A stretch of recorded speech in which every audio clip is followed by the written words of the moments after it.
The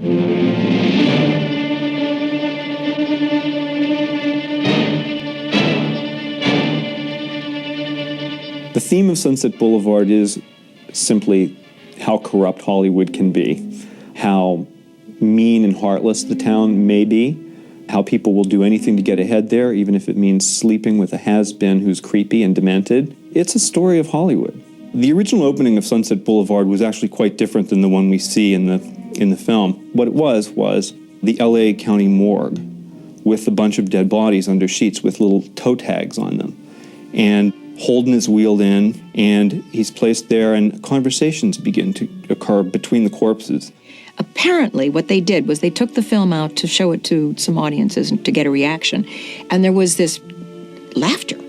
Wilder described it to me, and he described exactly what happened with the audience, that the detail that got the audience roaring with laughter and just killing, the mood, the intended mood, was two characters in the morgue are talking to each other. It really went down from there. They didn't get that it was supposed to be kind of funny. They thought it was hysterically funny. It doesn't come off that way when you read it, but apparently in visualizing it, it does. So they said, oh my God. And they completely changed the opening. At the beginning of the film, we see police cars driving into a driveway, and then suddenly, as if out of nowhere, we see a corpse floating in the swimming pool. But we see it from a really peculiar angle. We see it from down in the pool looking up at the dead body with a little bit of blood trickling out of its chest. It was difficult to shoot, and it's one of the few instances where Wilder does call attention to the shot as an image. It was difficult to film. They didn't know how to film with an underwater setup because I don't think they really had the equipment. So they had to shoot it from above, but how? So what he told the camera operator was, I want it from a fish's viewpoint. So the guy went and built a tank and experimented with dolls and mirrors and shooting. And it turned out if the water was something like 40 degrees and no higher, because that would cause distortion, they could film it from above, the camera at the edge of the pool, looking down at a mirror, and in the mirror was reflected the image of William Holden. What's great about it, too, is that it's distorted enough that it doesn't give the entire film away. That opening would be enough to stamp Sunset Boulevard as one of the great movies. It's one of the most striking, stirring openings I've ever seen in a movie. The mansion was actually not in the 10,000 block of Sunset Boulevard, as Joe Gillis says in the beginning of the film. It was out on Wilshire and has subsequently been destroyed, but it was a fabulous old, if somewhat decrepit and unused house that was owned by the ex-wife of J. Paul Getty. The inside of the house was totally created on a set, and it was an amazing set. And I'll tell you, one day I saw the cameraman take some, it looked like pumice, like marble dust, and he rubbed his hands and he went whoosh, in front of the camera to give it a kind of feeling that the corners were a little dusty. That was the kind of detail that was thought through by the creators of the film. I was amazed at that. Wilder's camera style is very interesting. He's often been said to favor the screenplay over the image, and he certainly cared about his screenplays. His actors were never allowed to change a single word. We never deviated from that script. There were no new lines for the next day. That was as tight a script as I have ever worked on. And what was fascinating to me, and I've never seen any script like it, was that in the left-hand column, there would be all the camera direction. In other words, Billy, in his writing, was directing. I've been at Paramount 72 years. I started in 1928. And of all of the people on the lot, writers, directors, producers, executives, I don't think anyone has made such an impression on me as Billy Wilder. He and Charlie Brackett were writers on the lot. Billy Wilder was a huge name in Hollywood in 1950. He'd already won an Oscar for The Lost Weekend. He'd made Double Indemnity. He'd made The Major and the Minor. A series of successful films. You're Norma Desmond. Used to be in silent pictures. Used to be big. I am big. It's the pictures that got small. This was a very bitter film for Hollywood to look at because, of course, it was about Hollywood. I think that what Billy was most concerned about was the fact that that he might be perceived as betraying his colleagues and his own industry. Some people loved it, some people hated it. The trade papers were mixed. Variety, I think, called it disturbing. Well, yes, it is disturbing. The Hollywood Reporter gave it a rave review. I said this is the kind of movie that really should be studied frame by frame. But the most famous story is the encounter between Louis B. Mayer, the head of MGM, and Billy Wilder, the director of the film, after an early screening. Louis B. Mayer became absolutely incensed at one of these screenings and went up to Billy and said, you know, how could you do this? Everyone in the screening, except for Louis B. Mayer, loved it. Mayer stomped out, headed to his car, and said to Billy Wilder on the way out, basically, you bastard. And Billy had a famous retort. I mean, it really was heated language because he was appalled at the image of Hollywood that Wilder was about to present to the American public. Billy Wilder always had a bitter and sardonic streak. When he was a screenwriter in Germany in the 20s and 30s, his films always had a bite to them, and he kept that bite when he came to Hollywood. Then somebody pointed out to me that Wilder is probably the only Hollywood director at that time whose parents were consumed by the Holocaust. And so that's why there's always a dark element, even in comedies like Sabrina. There was a time in this business when they had the eyes of the whole wide world. But that wasn't good enough for them. Oh, no. They had to have the ears of the world, too. So they opened their big mouths, and out came talk. Talk, talk. Norma Desmond is one of the great characters ever created. I mean, she stands up in any kind of literature, movies. She's just one of the great characters. Gloria Swanson was not the first actress that they approached. He thought about Mae West, and he went to see Mae West, and of course she wanted to rewrite the dialogue she had done in all of her pictures. So that didn't do well. They thought about Pola Negri. Too much Polish accent is the way Billy described it later. Then he went to see Mary Pickford, who had been America's sweetheart and who was our first big star here at Paramount. And Mary always owned her own negative, so that knocked that out. So they were really stumped until Wilder was having tea in George Cukor's garden one day, and Cukor said, well, what about Gloria Swanson? Perfect. Here is the character, exactly as written. I'm sure all of the other people he thought about would have been good, but Gloria, this picture was made for Gloria Swanson. She really had fallen out of the public eye by the time this film was made. So she was a has-been, and she was making her famous comeback. She claimed that she didn't really know what the role was when she accepted it. She thought at first that it was for a small part. Why would they want her to be the star of a picture in 1950? She hadn't really been on screen since the early 30s. So, of course, she immediately took them up on it, divorced her fifth husband or fourth husband or however many husbands she'd had at that point, and moved to Hollywood. And she worked so hard. She was so dedicated. She was the only one, I think, of all of us that truly understood the importance of this film, what it could become.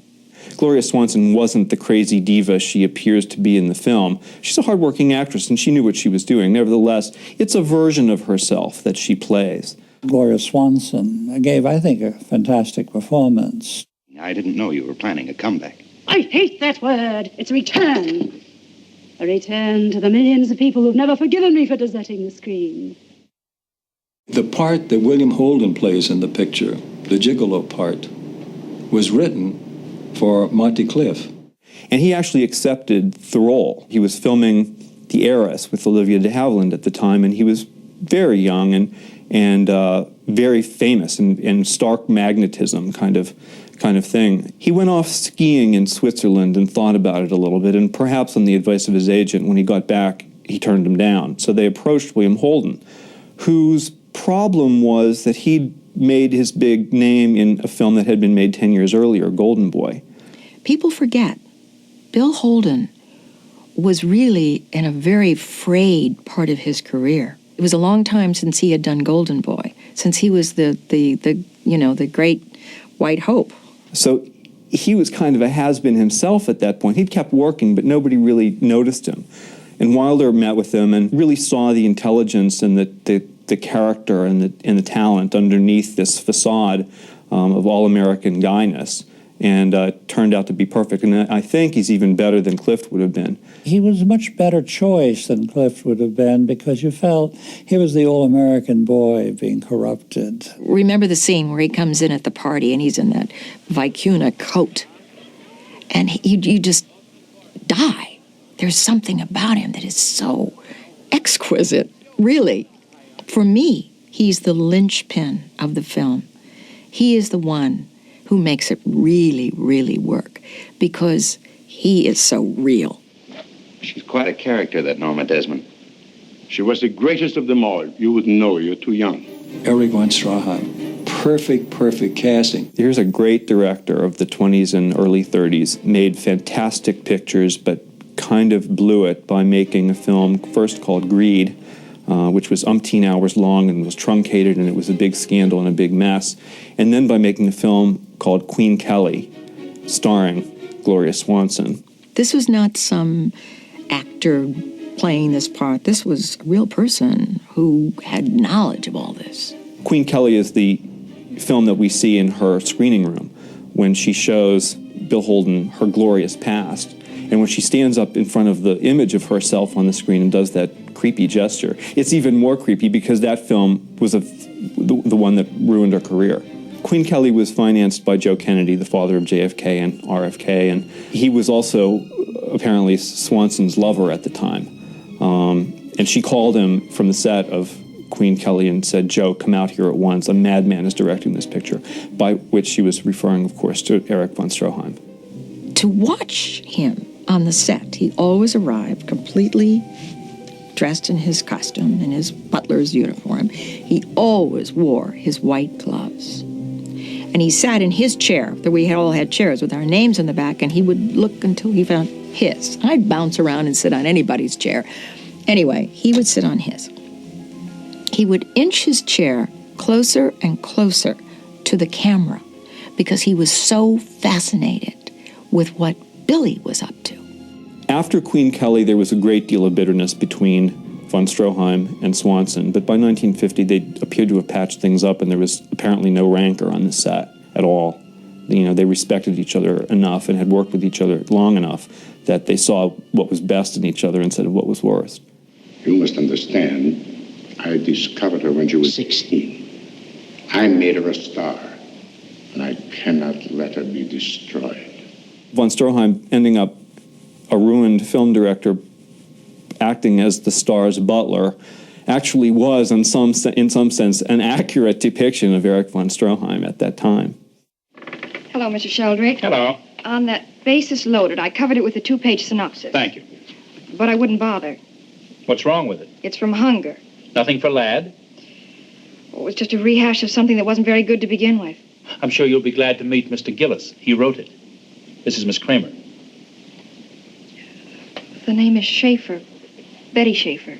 Nancy Olson, a contract actress again, was put in. In the original screenplay, you can see that they hadn't figured out who was to play that character yet, and they called her simply a fresh face. I went back to school in the fall, and I got a call saying that Mr. Wilder was doing a picture called Sunset Boulevard. And there was a role called Betty Schaefer, and they wanted me to play that part. As we used to say in Wisconsin, I think I knew that I had fallen into a tub of butter because Billy Wilder was already legendary at that time. I saw on the script that he had co-written it and that he was going to direct it. So I knew that I was very fortunate indeed. She's totally winning in the film, really pretty and well-meaning, and adds the only element of real sort of heart that Hollywood shows to itself and to the outside world in the picture. They used to call me Wholesome Olsen in school. And that is the quality that he wanted for Betty Schaefer. She was really quite good, and she's one of those people that didn't get enough credit.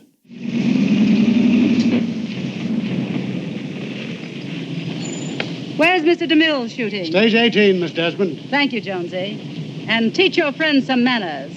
Tell him without me, you wouldn't have any job, because without me, there wouldn't be any Paramount studio. You're right, Miss Desmond. Go on, Max. And when she came through our gate, to see Cecil B. DeMille in that very famous scene where she and Bill Holden are in the car and Eric Von Strom is chauffeur them in, and she's coming in to be Cecil B. DeMille. It was really a return for Gloria to Paramount, and certainly to see Cecil B. DeMille. Well, hello, young fella. Hello, Mr. DeMille. It's good to see you. The last time I saw you was someplace very gay. I remember waving to you. I was dancing on a table. A lot of people were. Lindbergh had just landed in Paris. Come on. When Cecil B. DeMille comes out of stage 18 to greet Gloria Swanson, being driven on the lot by Eric Von Strom, he looks at her and calls her young fella.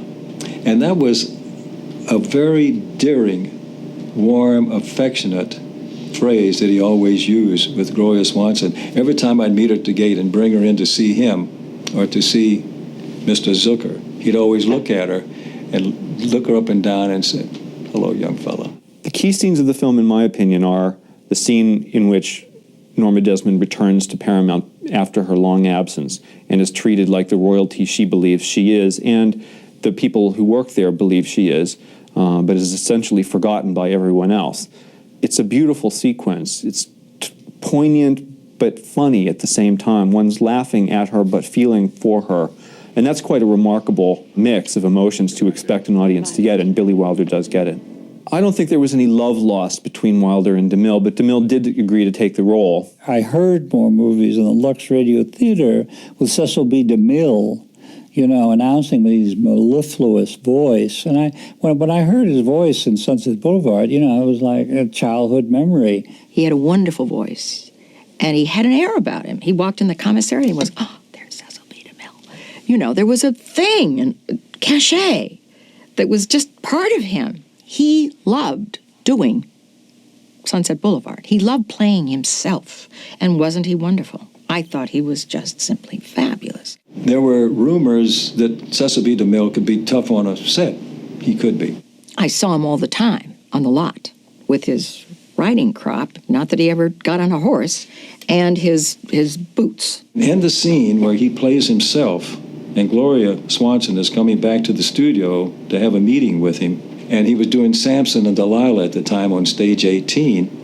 It's interesting because in the scene, DeMille used all of his own staff. I'll tell you a funny story. Cecil B. DeMille, I'm laughing when I'm saying this, considered me to play Delilah in Samson and Delilah. And thank God he made the right choice, and he put Hedy Lamarr in that role. I could no more have played Delilah, my little virginal college girl here.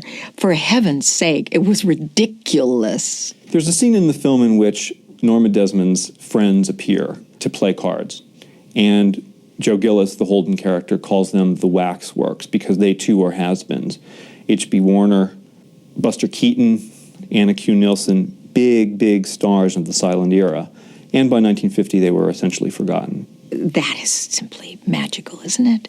When you see these familiar faces from the past, and there they are intensely playing cards. H.B. Warner, he had been in Cecil B. DeMille's King of Kings, and he played Christ, and everybody said that jinxed his whole career. What role can you play after you've played J.C.?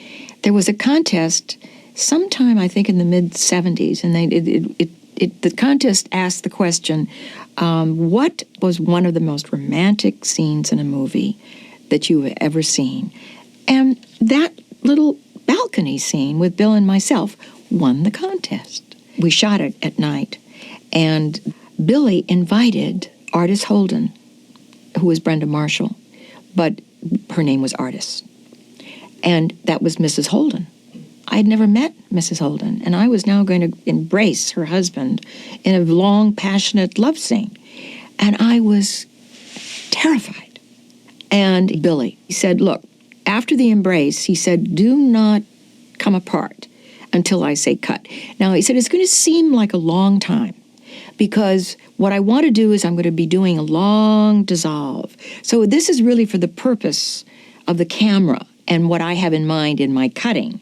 So he said, it's going to seem like a long time, but just please continue to embrace.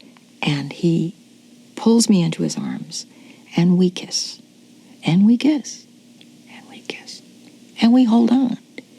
And it seems like an eternity. And all of a sudden, there's a female voice from down below that says, "Cut! Damn it! Cut!" And it was Artis Holden. The New Year's Eve party is pretty bizarre. It's very unpleasant, in my opinion. She's hired a band. She's gotten all these expensive champagne, caviar, and Joe Gillis expects that it's a party. Well, it is a party, but there are only 2 guests. And he's a little freaked out by this because it begins to dawn on him just what it is that he's doing. I thought that was an inspired scene and very hard to pull off. Really hard to pull off. The other key scene, of course, is the final scene of the film, which turns out to have been the last scene that they filmed. Norma Desmond walking down the stairs, performing in what she believes to be her cherished Salome epic, having killed her lover and employee, Joe Gillis, being filmed by newsreel cameras, which she believes to be Cecil B. DeMille cameras, and does that creepy kind of dance thing. I was on the set when that happened. I thought, oh my God, what an interesting combination. She had such a good time. I was on the set for that as well, when Norma Desmond comes down the stairs. And by the way, that was done in maybe 2 or 3 takes. Everything clicked. It's one of those movies where I thought everything clicked. America accepted the film to a certain degree. It was a reasonably big hit, but it didn't win the Oscar. By the time the film came out, I was married. By the time the Academy Awards came around, I was pregnant. And I remember going to the awards pregnant. I did not expect Sunset Boulevard to win. The fact that the film did not win the Oscar for Best Picture is in part a reflection of Hollywood's distaste for the subject matter, namely itself. But it was up against All About Eve, a terrific film, which did win. It also remains a classic, All About Eve, but not in the category of Sunset Boulevard. That year, I thought Sunset Boulevard was by far the best movie of the year. And a lot of my friends thought All About Eve was the best movie, and I used to argue with them and so forth and so on. Sunset Boulevard did do very well in the subsequent years after its initial release, so much so that a Broadway musical, a grandiose Broadway musical starring Glenn Close, came onto the scene a couple of years ago. It was a huge hit. I think the only reason why anybody attempted Sunset Boulevard the musical is that it is a musical. It's not trying to be the film, because you can't get any better than the film. I do think that, though, that they did work well together. One does not cancel out the other. I think they're, 2 different perspectives on a magnificent piece of material. I just want to tell you all how happy I am to be back in the studio making a picture again. You don't know how much I've missed all of you. And I promise you I'll never desert you again. Because after Salome, we'll make another picture and another picture. You see, this is my life. It always will be. There's nothing else. Just us. And the cameras. And those wonderful people out there in the dark. All right, Mr. DeMille, I'm ready for my close-up. What this film is truly about is a very, very huge theme, which is universal, and that is opportunism and its consequences. Everyone in the film is, to some degree, an opportunist. That's a polite way of putting it, in my opinion. The very nature of this business is the exploitation of people and the consequences of that. It's people who are willing to sell themselves out, not only for the highest price, but for any price. The test of time has kept this film alive in people's interest and excitement and fascination. Oh, the film is a masterpiece. It looks more real today than it did back then. It looks less gothic, less melodramatic, less flamboyant. One of the things that's so interesting about Billy Wilder, in my view, is that he really bridges old Hollywood and new Hollywood. He's got all the grace, the structure, the beautiful use of language, the carefully constructed screenplays and images, with the bitterness and cynicism of our present time. These films that he made still work in front of audiences, and that's quite something. People now respond not only to the grace and the beauty of the films as well-made, well-crafted Hollywood, old-time Hollywood films, they also respond to the nastiness. And in that way, he was way ahead of his time.